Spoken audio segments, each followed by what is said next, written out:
E aí, galera, tudo bom? Quem tá falando aqui é a professora Marisa de Ciências e vamos a mais uma aula.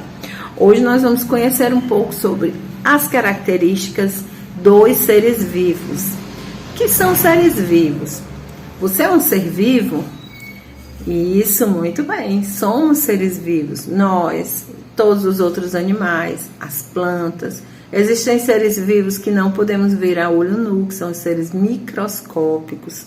São seres muito pequenininhos e eles reúnem um conjunto de características em comuns, como, por exemplo, a composição química, os elementos químicos que o compõem, o metabolismo, o ciclo da vida, a capacidade de reprodução, a interação entre si e com o ambiente. Vamos lá. A composição. Os seres vivos, eles apresentam uma composição química semelhante, que é diferenciada dos seres não vivos. Os principais componentes dos seres vivos são a água, os açúcares, proteínas, vitaminas, ácidos nucleicos. Já o metabolismo é o conjunto das reações químicas que ocorrem dentro do corpo dos seres vivos.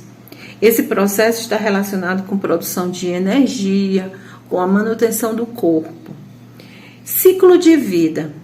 O ciclo de vida, galera, é aquela historinha que a gente já sabe muito bem. Nascer, crescer, se desenvolver e morrer.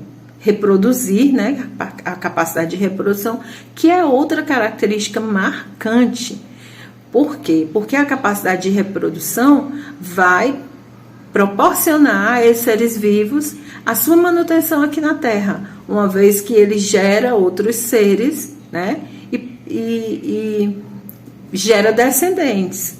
Existem duas formas de reprodução entre os seres vivos: a reprodução assexuada e a reprodução sexuada.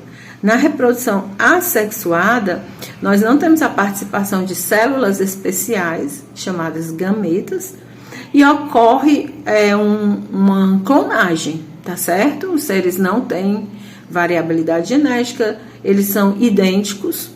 E já na reprodução sexuada, a gente vai ter troca de material genético, variabilidade genética e participação dos gametas. Os seres vivos também têm uma outra característica muito interessante. Eles interagem entre si e também com o meio ambiente. Ainda mais eles dependem do meio ambiente em que eles estão. Outra coisa super, ultra, mega importante, que os seres vivos todos são formados por células. A célula é a estrutura básica da vida, é a unidade morfofundamental da vida. Falando em célula, galera, as nossas células, as células que existem dentre os seres vivos, elas são de dois tipos, tá? Nós temos a célula procariótica, que é uma célula mais simples, é uma célula que não tem um núcleo diferenciado, e temos ainda a célula eucariótica, é uma célula mais complexa. A gente diz que é a célula que tem núcleo, porque o material genético dela fica dentro, protegido por uma membrana chamada de membrana nuclear ou carioteca.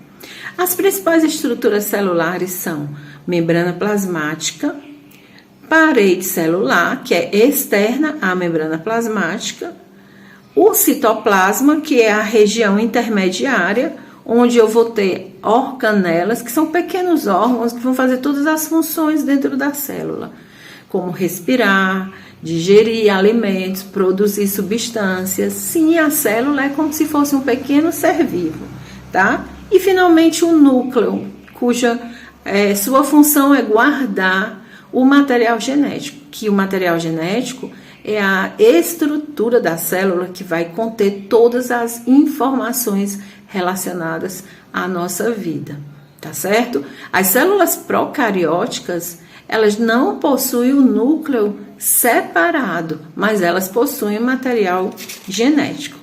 Tranquilo, galera? Nos encontramos então na próxima aula. Um grande abraço para todos.